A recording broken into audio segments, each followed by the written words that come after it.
नमस्कार। बलदेव राम साइकाचार्य government college medical city ये part first paper Hindi literature second.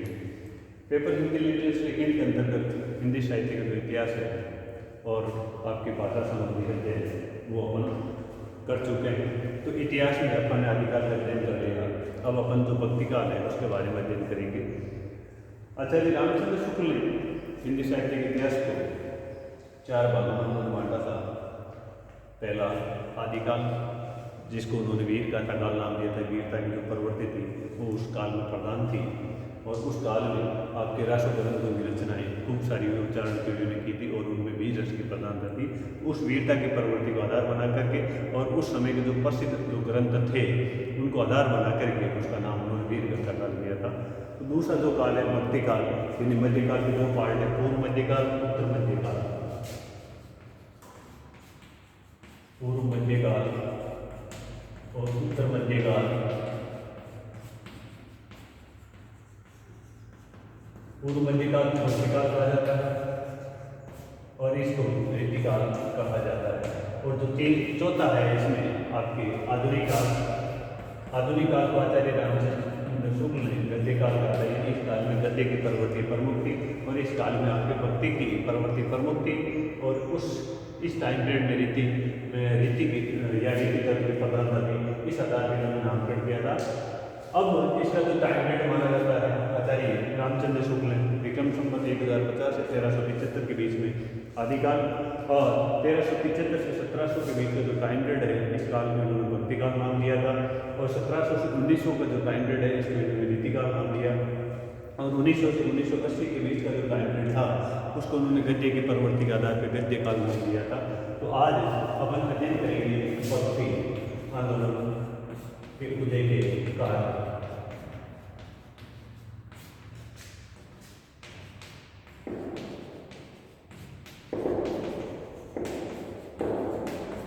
इनके बारे में आज अपन अध्ययन करेंगे। भक्ति का सर्वप्रथम उल्लेख है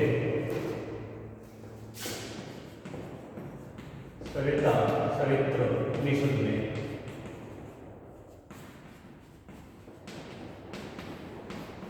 सर्वप्रथम इसका उल्लेख है, इसमें मिलता है और उसके बाद में मोनियल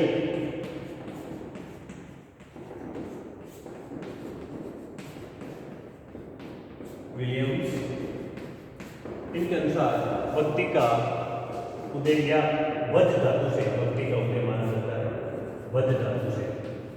और इसका अर्थ इन्होंने बताया था उसमें शामिल होना, उसमें शामिल होना किसमें? भगवान यानी अपने जो उपास्य हैं उपास्य भगवान के शरीर में ऐश्वर्य में शामिल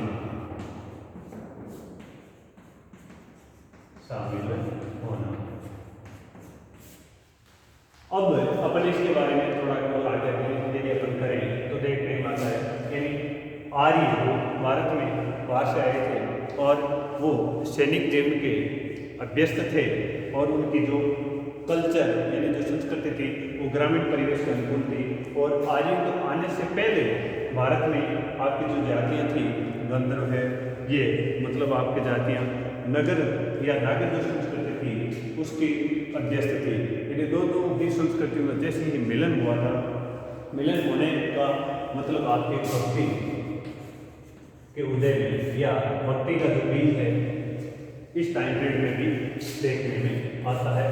तो ये प्रवृत्ति और दूसरी भक्ति उदय के कुछ कारण आचार्य रामचंद्र शुक्ल ने जो बताए हैं वो सबसे पहला उन्होंने कारण बताया था कि देश पे मुसलमानों का राज्य हो चुका था या मुसलमानों ने भारत को अपने कब्जे में ले लिया था, जिससे हिंदू जाति निराश हताश पराजित हो गई थी। और निराश हताश और पराजित जाति में ईश्वर की ओर उन्मुख होना या ईश्वर की भक्ति की ओर उन्मुख होना स्वाभाविक ही है, एक कारण उन्होंने ये बताया था। और दूसरा हिंदू जाति में है वो अपनी पराजित मनोवृत्ति का समन है आपके अपनी आध्यात्मिक श्रेष्ठता को दिखा करके, आध्यात्मिक श्रेष्ठता यानी अपनी भक्ति भावना के बल पर अपनी आध्यात्मिक श्रेष्ठता को दिखा करके अपनी पराजित मनोवृत्ति का समन किया था।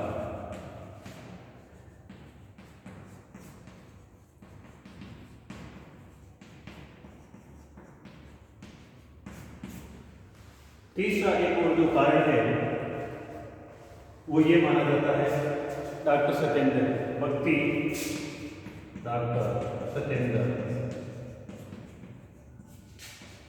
भक्ति द्राविड़ी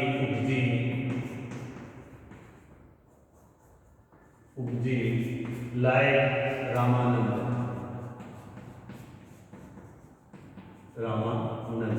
यानी भक्ति के जो बीज हैं दक्षिण भारत में और उत्तर भारत में लाने का श्रेय है डॉक्टर सत्येंद्र के अनुसार रामानंद को दिया जाता है। एक इसके लिए और जो मत आता है सर जॉर्ज ग्रेशम का आता है। उनकी जो बात है वो क्या है, वो इस प्रकार है। सर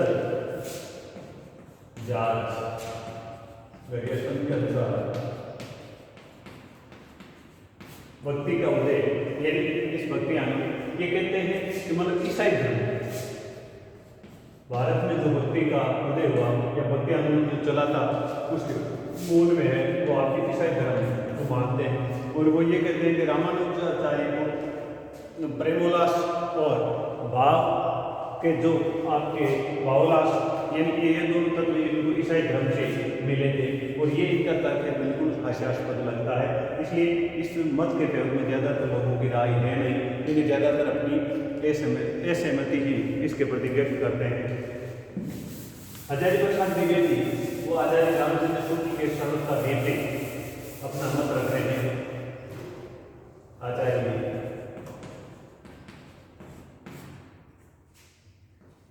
प्रसाद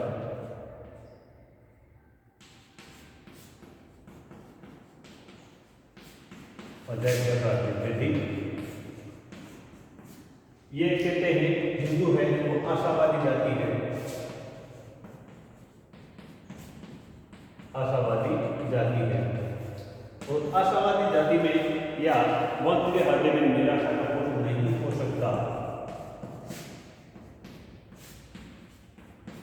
निराशा का पुत्र नहीं हो सकता। और दूसरा इस्लाम के बलात् प्रयोग से भी आपकी भक्ति का उदय नहीं हुआ था। ये आचार्य प्रसाद द्विवेदी का मत है जो आचार्य रामचंद्र शुक्ल के सर्वथा विपरीत है। और एक और उस समय की जो धार्मिक परिस्थितियाँ थी वो भी इस भक्ति आंदोलन उदय का कारण बनी थी। वो कैसे, इस टाइम में जब सिद्ध नाथ है, योगी है, सिद्ध योगी और नाथ यानी ये जनता को शुष्क अटपटी और रहस्य दृष्टि वाणी में जनता को उपदेश दे रहे थे। प्रेम भक्ति जैसे हृदय का जो प्राकृत भाव है इनसे इनका कोई संबंध नहीं था। तो मतलब इस आपको या यूं के इस अभाव की पूर्ति आपकी इस भक्ति साहित्य ने की थी।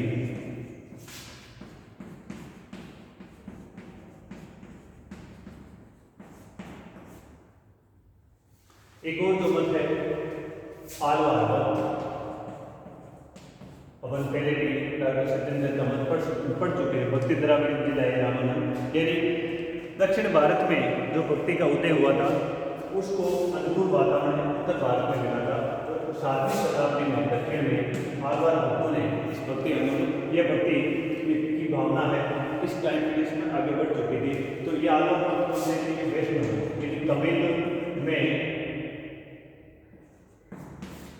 तमिल में आलवार भक्तों को वैष्णव भक्त कहा जाता है।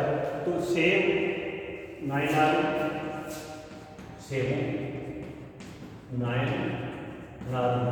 इन दोनों ने मिलकर के आपके जैन और बौद्ध धर्म इन दोनों का विरोध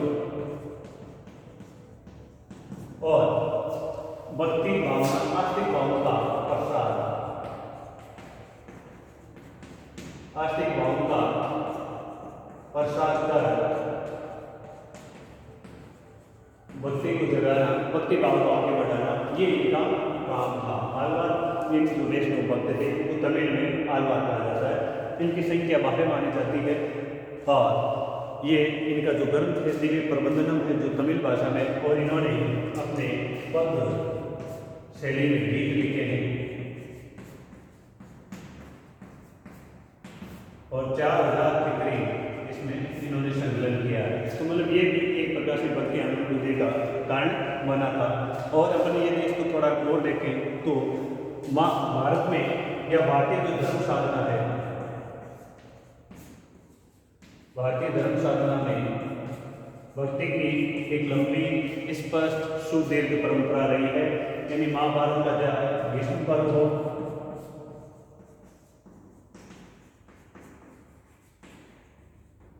भीष्म पर्व हो, शांडिल्य भक्ति सूत्र हो, शांडिल्य भक्ति सूत्र, नारद भक्ति सूत्र,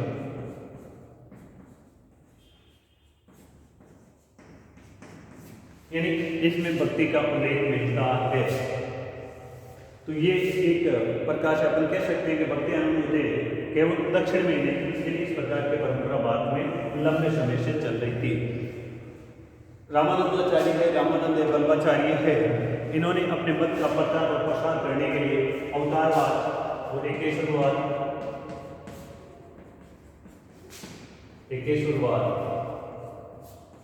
यानी इनके आधार पर भी इन्होंने अपने मत को स्पष्ट किया और आपके एक प्रकार से भक्ति का कह सकते हैं जानपुर या उसको आधार प्रदान करने का काम इन्होंने किया था। और इन्हीं तत्वों को आपके काव्य रूप प्रदान